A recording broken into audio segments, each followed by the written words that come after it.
Alam mo ba, sa bawat kultura sa buong mundo, may sari-sarili silang kwento tuwing tumitingala sila sa langit. Well, ito ang kwento para sa atin.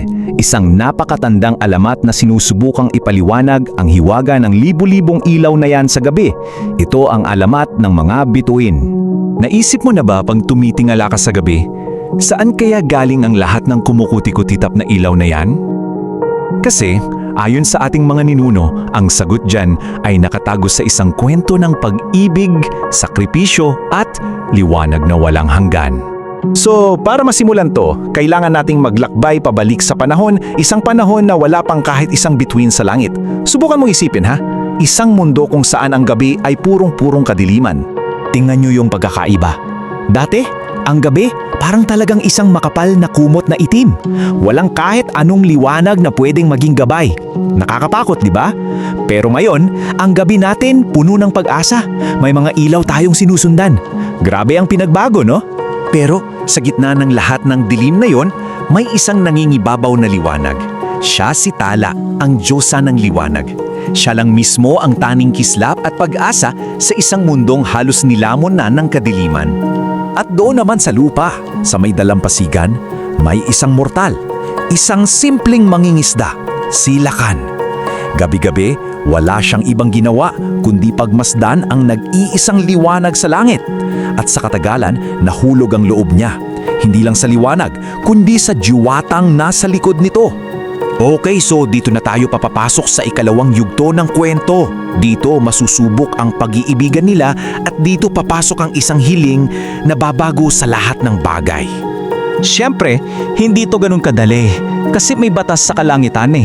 Bawal umibig ang isang Diyosa sa isang mortal, kaya ang pagmamahalan nila naging isang malaking sikreto.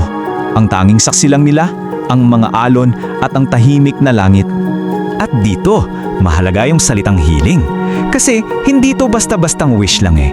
Ito yung tipo ng pagnanasa na sobrang tindi na nanggagaling talaga sa puso at kayang-kayang baguhin ang takbo ng mundo.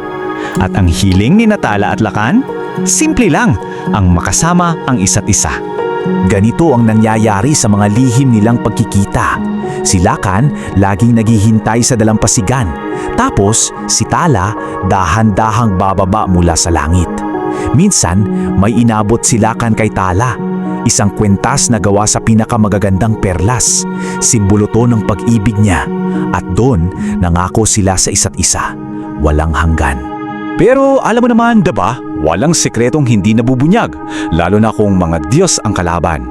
Nalaman din nila ang tungkol sa ipinagbabawal na pag-ibig ni Tala at Lakan. At syempre, naggalit sila. Bilang parusa, isang napakalakas na bagyo ang pinakawalan ng mga Diyos. Umulan, kumulog, kumidlat, nagwala ang karagatan. Lahat ng to para lang paghiwalayin silang dalawa kahit anong mangyari. Eto na, dito na tayo sa pinakadramatiko at pinakamahalagang bahagi ng alamat, kung saan ang matinding kalungkutan ay magiging isang walang hanggang kagandahan. At ang masaklap, tinangay ng mga dambuhalang alon ang maliit na bangka ni Lakan. Hinanap siya ni Tala, sinuyod ang buong karagatan. Pero huli na ang lahat, nilamon na ng galit na dagat si Lakan. Gumuho talaga ang mundo ni Tala.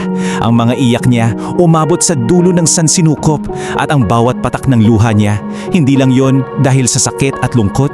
Dala-dala rin noon ang wagas at walang katapusang pag-ibig niya para kay Lakan. Sa gitna ng sobrang pighati, may isang bagay na naisip gawin si Tala. Isang sakripisyo para lang siguraduhin na ang pag-iibigan nila ay hinding-hindi makakalimutan.